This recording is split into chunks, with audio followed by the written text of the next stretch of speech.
Fala aí pessoal, alguém aí sabe me dizer o que é necessidade de capital de giro e como se chega nesse cálculo? Não?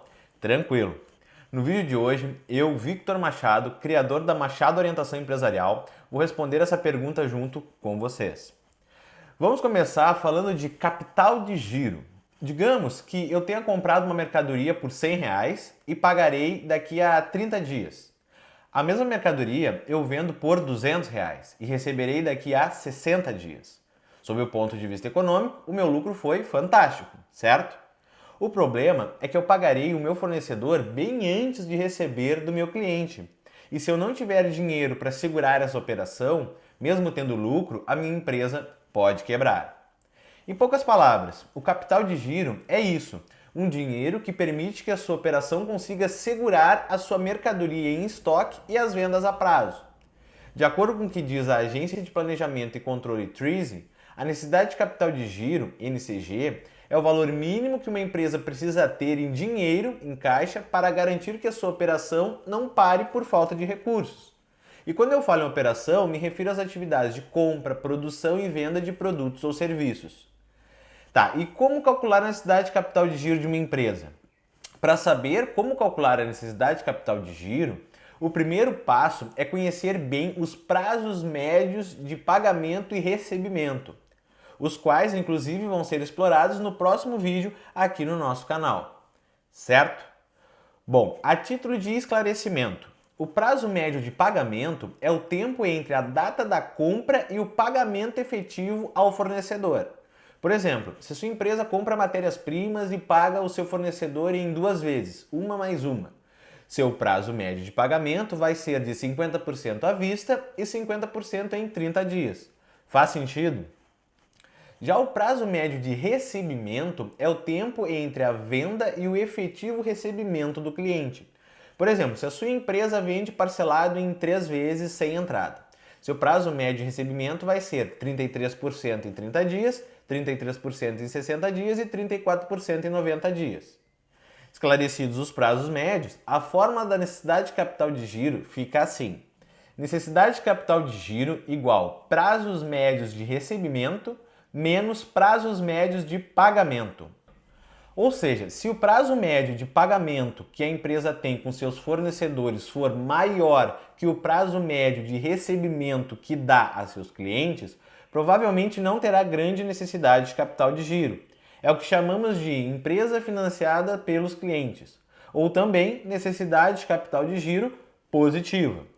Já se a situação for oposta, com o prazo médio de recebimento maior que o prazo médio de pagamento, então a empresa estará pagando seus fornecedores antes de receber de seus clientes e precisará então de um maior volume de capital de giro, seja como capital próprio, aportado pelos sócios e investidores, ou de terceiros, bancos ou outras fontes de financiamento. Outra forma de análise da necessidade de capital de giro é estudar os grupos de ativo e passivo circulante no balanço patrimonial.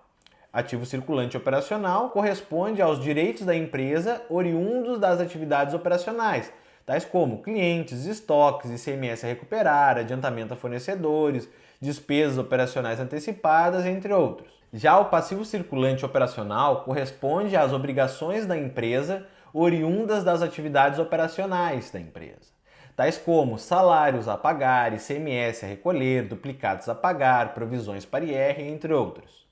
A fórmula ficaria assim estruturada. Necessidade de capital de giro igual ativo circulante operacional menos passivo circulante operacional.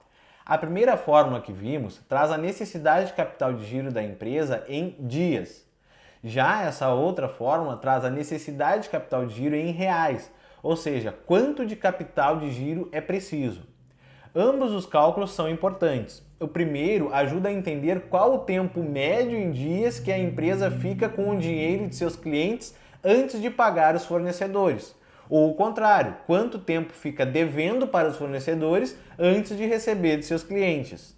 Já a segunda fórmula mostra quanto isso representa em termos monetários, ou seja, quanto terá de caixa disponível para aplicações e investimentos. Ou o contrário, quanto terá de falta de caixa e precisará tomar empréstimos, consequentemente pagando juros.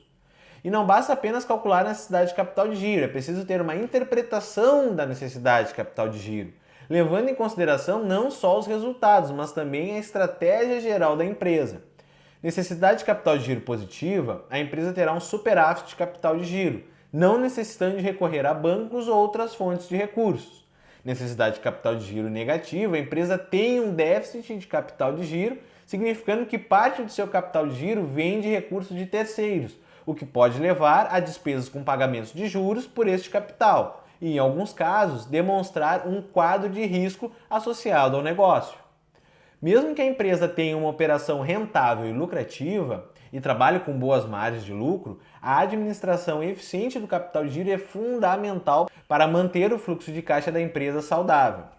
Portanto, administrar quanto é preciso de capital de giro para a sua empresa significa avaliar o momento atual da empresa, se falta ou se sobra recursos financeiros e os reflexos gerados por decisões tomadas em relação a compras e vendas. Isso é fundamental para a continuidade e saúde do seu negócio, principalmente em ramos que trabalham com margens mais baixas e não podem financiar os seus clientes. Certo, pessoal? Da minha parte, era isso. Respondida então a pergunta do início do vídeo? Espero que sim.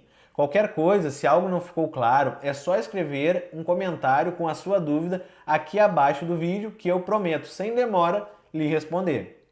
Aproveite também para curtir o vídeo e nos seguir pelas redes sociais que estão aqui abaixo na descrição. Um forte abraço e até o próximo vídeo.